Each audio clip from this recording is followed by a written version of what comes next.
Chapter 4: Exploring the Road Ahead for Atypical Dons. The reason why the Great Tang was called the Great Tang was based on these simple and very powerful things. Ning was not a typical Tang man. He often didn't seem brave enough on the battlefield, and he didn't have the swashbuckling vigor to put himself in harm's way and burn his own house down for fun, so I believe that if he had lived in Weiqing for another 20 years, he still wouldn't have been able to write a life drama in which he grew up from a beggar's son to a general.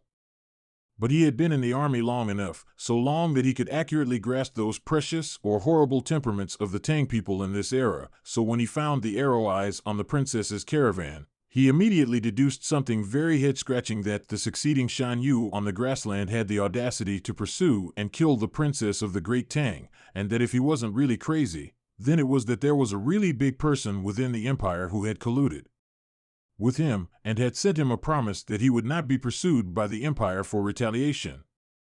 The fourth princess has now entered the country and entered Weiqing, and as a result, she still hasn't fully identified herself. Why? Because she no longer has the word trust in her mind right now. She may trust His Majesty, but she certainly won't trust His Majesty's subjects, such as you, General, such as us, the border troops, or even the entire court. Because she knows very well that without a nod from certain bigwigs in Chang'an City, there are simply no barbarians in the grasslands who would dare to commit an act against her. The people. Who can give the barbarians this kind of promise and make Shan Yu believe it are no more than 4 at most, and those 4 are even characters that even she cannot afford to mess with? This kind of war between the upper echelons of the empire, even you, General, can only hide far away from it, let alone a small person like us. Ning crushed the slightly wet mud with his heel and said in a low voice, "Something's definitely going to happen on the way. A person like me can only deal with 3 or 5 people at best, and getting involved won't do anything at all. If there is one more of me in the team escorting the princess, it is just one more corpse in the mountain road. If there is one less of me, Weiqing can still keep one more kind little soldier with good military discipline. Lord General, you can just treat me as that yuan chi between heaven and earth, not too useful, simply not even see it." Ma Shixiang looked at the seemingly humble teenager, rubbed his head, and said in a muffled voice, "Comparing yourself to the yuan chi between heaven and earth?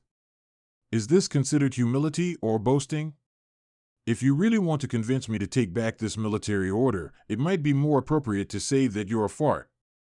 Ning heatedly laughed twice and replied, "Soon I'll be a student going to the academy, so I have to be a bit more elegant in my speech."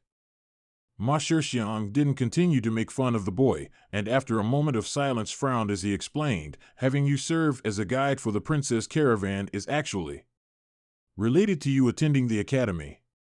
Your battle merit is indeed enough, and you passed the preliminary examination. I asked the upper peak to write a letter of recommendation for you, and the return receipt from the military department has already arrived. But could it be that you think you can enter the academy just like that? You've been staying at the Weiqing border all these years. Even if you've heard some legends about the academy, you don't know what kind of place it really is." The general's expression was grave and serious. "In the hearts of the military and civilians of my great Tang dynasty, the academy is the most sacred and noble, untouchable place. Taking the return receipt from the military department only means that you can take part in the academy's entry test, but to really step into the red door of the academy, you have to run at least 3 departments to get your seal. A letter of recommendation written by a general of our rank, where would those ministries and halls look at it in the eyes? Even if it's a return receipt from the military ministry, it doesn't have much power. As long as they are willing, they can always delay your participation in the entrance examination for several years. In recent years, this has become a common scene. In addition to the students collected by the academy gentlemen in the private sector, any candidates who take the road recommended by the court have to spend a great deal of money to dredge the doorway. I do not know how many Yinfu family, just for that exam, fell a family. I know you've saved up some money in Weiqing over the past 2 years, but did you think you could feed those guys by relying on those few hundred taels of silver?" Ning scratched his head and said with emotion, "No one told me about this before. Because there's a solution to this matter now, so naturally there's no need to tell you." Ma Xiang looked at him unhappily and said, as long as you make merits on the road and get into the eyes of your people, or even just need your people to remember your name, at that time, when a random steward in the princess's residence says a word, which other government office would dare to be ungrateful enough to go extorting and blackmailing you? This is tantamount to saying that I have to gamble my life on a qualification for the Academy's entrance exam. Why does that always sound a bit uneconomical? Ning continued to scratch his head. Ma Xiang glared at him fiercely, reprimanding, nonsense. Asshole. In order to get into the academy, I don't know how many people would sell their own mothers and kill their own fathers. Now it's just asking you to take a small risk. You actually still refuse to do it. A moment later the general calmed his heavy breathing and advised, according to my analysis, Your Highness should also understand that it is impossible to keep her whereabouts secret. You can guess her identity, all of Weiqing City can guess it. Could it be that her enemies in the Empire would not be able to guess it? Since that's the case, she's still insisting on going on the road as usual, which means that there must be reinforcements meeting her ahead of the road, and your task is merely to take her on a shortcut through the mountains to meet up with those people as soon as possible. So where's the point in gambling with your life? Ning lowered his head and remained silent, constantly calculating the gains and losses and benefits involved.